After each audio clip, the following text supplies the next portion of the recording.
Du 11 au 15 octobre prochain se tiendra la 24e édition de la Nuit des sans-abri de Victoriaville. Compte tenu du contexte sanitaire, elle sera différente, mais elle sera tout aussi intéressante et sollicitera tout le monde dans différentes sphères. Pour en savoir davantage, restez avec nous et bienvenue à l'Urbain.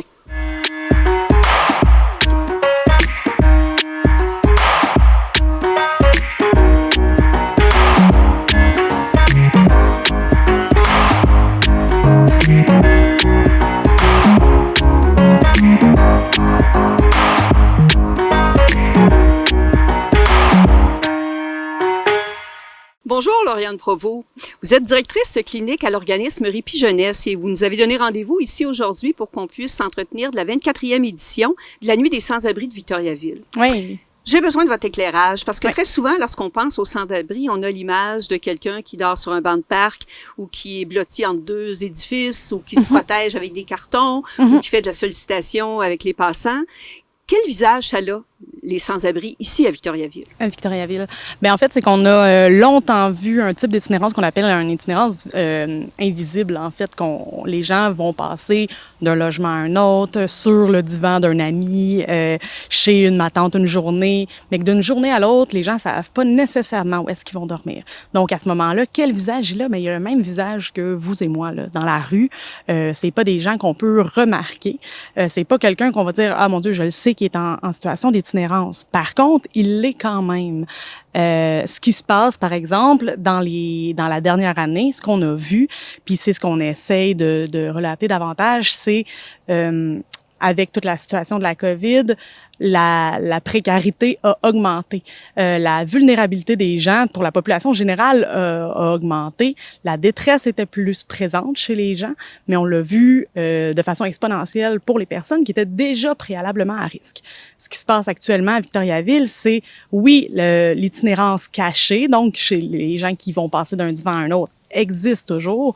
La problématique qui est de plus en plus alarmante, par contre, c'est que l'itinérance visible est bien présente aussi à Victoriaville. Est-ce qu'on le voit sur la Notre-Dame et tout ça?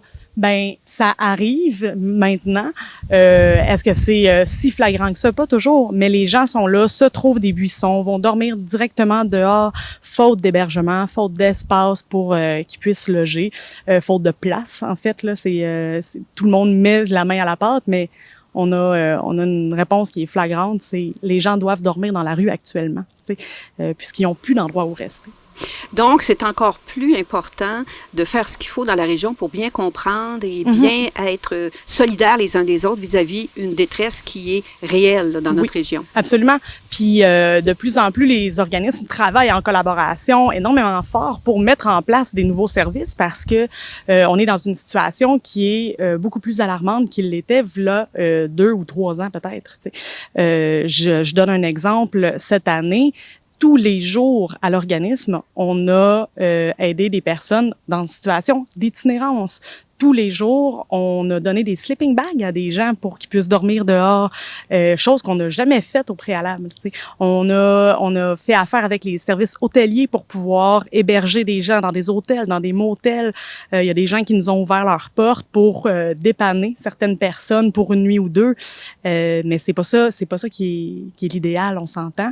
Puis je reviens toujours sur quand on n'a aucune idée sur où est-ce qu'on va dormir ce soir. On n'est pas en mesure de faire aucune autre démarche de vie. On n'est pas en mesure de se trouver un emploi quand on ne sait pas où est-ce qu'on va dormir, de refaire nos papiers d'identité. Notre seule inquiétude, c'est est-ce que ce soir, je vais avoir froid? Je vais-tu me faire voler mon stock dehors? Je vais-tu me faire agresser à l'extérieur? Parce que c'est des gens qui sont à risque de toutes ces situations-là. Parce qu'ils sont vulnérables, ils n'ont pas de toit. C'est l'hébergement, avoir un lit, avoir un toit sur la tête, c'est à la base de la pyramide de Maslow, sur les besoins de base. Et là, c'est quelque chose qu'on n'est pas en mesure d'offrir aux gens. C'est une situation qui est problématique actuellement. D'où l'importance encore plus de se sensibiliser à cette semaine-là, qui est la 24e édition ici à Victoriaville. Oui, absolument. Merci, Mme Provost. Plaisir.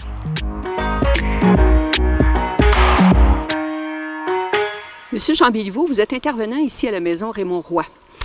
Et on parle de la 24e édition de la Nuit des sans-abri à Victoriaville. S'il y a eu 24 éditions, c'est qu'il y a eu un historique à tout ça. Fait que j'aimerais que vous nous dressiez un petit portrait. Oui, mais La nuit des sans-abri, d'abord, il faut dire que la nuit des sans-abri, ça s'appelait initialement la nuit des jeunes sans-abri. Et c'est une initiative ce qu'on appelait à l'époque le regroupement des hébergements jeunesse du Québec. Un peu plus tard, c'est devenu les Auberges du Cœur, comme elles le sont aujourd'hui. Donc, c'est en 89 que la première nuit des sans-abri a eu lieu au centre-ville de Montréal, pas loin de Musique Plus, sur Sainte-Catherine. Je pense que c'est au 355 Sainte-Catherine. Et puis, l'année suivante, ils ont déménagé le Pénat au centre-ville, un peu plus dans le coin du Square Berry. En 97, la nuit va se décentraliser, c'est-à-dire du Square Berry. On va dire, bien, cette nuit-là, ça serait le fun de la faire un petit peu dans toutes les régions. Et à ce moment-là, bien, il y a plusieurs municipalités au Québec qui vont tenir une nuit des jeunes sans-abri. Ça s'est articulé à Victoriaville, Sherbrooke, Drummondville, Joliette, Rawdon. Donc, il y avait plusieurs villes, de sorte qu'aujourd'hui, même au début de l'an 2000, en 2001, 2002, 2003, c'était environ une trentaine de villes qui tenaient chez eux une nuit, une vigile, tous les troisièmes vendredis d'octobre. Danny Barry, vous êtes intervenant ici à la Maison Raymond-Roy. Moi, j'aurais besoin pour la 24e édition là, de comprendre comment ça va se passer cette année parce qu'avec les mesures sanitaires, avec la réalité aussi qui bouge, qui est différente, il y a une programmation, il y a une façon de faire, il y a sûrement des appels à tous. J'aimerais savoir le fond de l'histoire. Oui, bien premièrement, c'est la 24e nuit à Victoriaville, effectivement, la 32e édition à travers le Québec. Donc oui, cette année, la nuit va être un peu hybride. Ce que je veux dire par là, l'année passée, bien sûr, on n'a pas pu rien faire en présentiel à cause, effectivement, de la situation sanitaire. Donc cette année, on va essayer quand même de faire du présentiel, mais aussi de faire du copier-coller un peu de l'année passée. Fait que on va faire comme plusieurs activités différentes justement pour être en présentiel. Puis comme je disais, continuer un peu comme ce qu'on avait commencé puis continuer ce qu'on avait fait l'année passée. Donc, ça va donc commencer le 1er octobre. On va essayer de solliciter les gens de la population à donner des vêtements, des tuques, vêtements chauds, gants. On va faire une belle collecte. Ça va se faire ici à la Maison Raymond-Roy avec un autre de nos partenaires et tout, Aripi Jeunesse. Et cette année, les élèves du cégep de Victoriaville en technique d'éducation spécialisée, le cours violence et exclusion sociale, vont faire une collecte eux aussi. Donc, on va demander à la population, bien sûr, de donner généreusement parce qu'après ça va être redistribué lors d'activités, justement, une activité par le cégep ou sinon, nous aussi, avec Ripi, on va redistribuer en temps et lieu les dons qu'on aurait récoltés. Puis les gens qui vont venir donner, soit à Ripi ou à la Maison Raymond-Roy, on va les inviter à prendre une petite photo. Parce que quand je vous disais présentiel, puis qu'il va y avoir une autre thématique, l'année passée, on s'est beaucoup servi du Facebook de la Maison Raymond-Roy, de la Nuit des sans-abri, excusez, pour justement passer des messages, ainsi de suite. Fait que cette année, si les gens viennent donner, on va prendre une petite photo, comme je vous disais, puis on va essayer de leur demander peut-être de le mettre sur leur Facebook pour faire de la visibilité. Puis nous, par le fait même, on va le mettre sur le Facebook de la Nuit des sans-abri. Donnez-moi une petite idée de comment ça va fonctionner. Moi, je viendrais ici à la Maison Raymond-Roy, par exemple, et puis je viendrais faire un don. Oui. Alors là, vous voulez évidemment qu'il y ait un rayonnement de ça, puis inciter d'autres gens à en faire, et ainsi de suite. Effectivement. Expliquez-moi comment ça va fonctionner. Bien sûr, vous allez être bien accueillis. On va vous dire bonjour tout d'abord, puis on va être content que vous veniez donner pour la cause. Par la suite, on va vous prêter une petite pancarte comme celle-ci, et on va vous demander de faire un beau sourire et on va prendre une photo. Et après ça, comme je vous disais, si vous êtes capable de le mettre sur votre Facebook pour faire de la visibilité, inciter d'autres personnes à venir donner aussi. Et par le fait même, nous, sur la page de la maison, pas de la maison, mais de la Nuit des sans-abri, nous allons aussi le mettre pendant la semaine thématique qui va être du 12 au 15 octobre. Le 12 octobre, les élèves de TES avec Ripi Jeunesse vont placer des foulards à 3 lieux.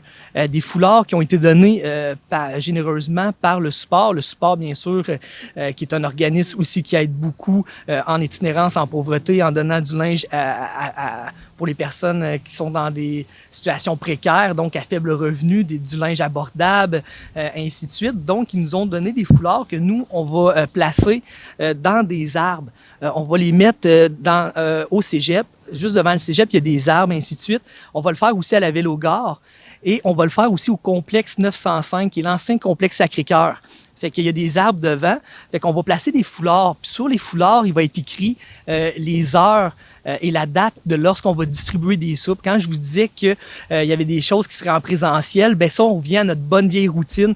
Pendant plusieurs années, il y avait la fameuse soupe qu'on donnait aux gens qui venaient participer à la nuit. Le 15, là, on va être vraiment en présentiel. Ça veut dire que à Ripi Jeunesse, on va servir de la soupe de 6 heures à 9 heures. Ici aussi, à la Maison Raymond-Roy, un symbole puissant de la nuit des sans-abri pendant plusieurs années, ça a été le brasero, le feu qu'on fait pendant la nuit, justement. Donc, ici, à la Maison Raymond-Roy, on a la chance d'avoir un foyer. Donc, pendant le 6 à 9, pendant qu'on va servir de la soupe, ben c'est sûr qu'il va y avoir le foyer qui va fonctionner pour rappeler justement la thématique de la nuit des sans-abri. Cette année, il va y avoir ces 2 points de soupe-là fixes, mais on en rajoute un autre aussi. La Maison Raymond-Roy va partir avec la vanne, puis dépendant qui voudra l'accompagner aussi, parce qu'il y aura un intervenant, et elle va aller servir de la soupe de 7 à 8 heures au complexe 905, l'ancien complexe Sacré-Cœur. Donc, il va y avoir quelqu'un qui va être là aussi.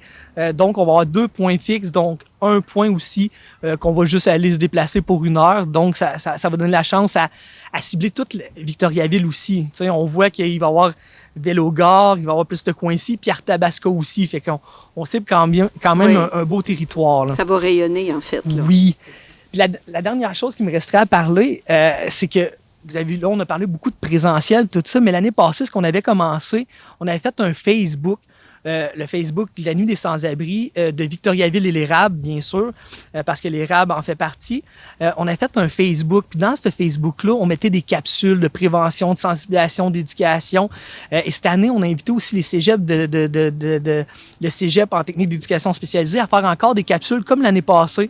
Fait qu'ils faisaient des capsules de sensibilisation, des capsules sur l'itinérance, la pauvreté, sur les ressources communautaires, et ainsi de suite. On invite aussi tous les partenaires, que ce soit n'importe quelle ressource communautaire, à se filmer, à nous envoyer une vidéo qu'on puisse mettre sur la page de la nuit des sans-abri pour justement parler de la situation, puis que ça sert aussi que les réseaux sociaux servent comme l'année passée, mais qu'on ait les deux. Pour ça que je parlais d'une nuit hybride, ça veut dire une nuit qui va être sur les réseaux sociaux pendant 1 semaine, mais aussi une nuit qui va être en présentiel comme les autres années antérieures.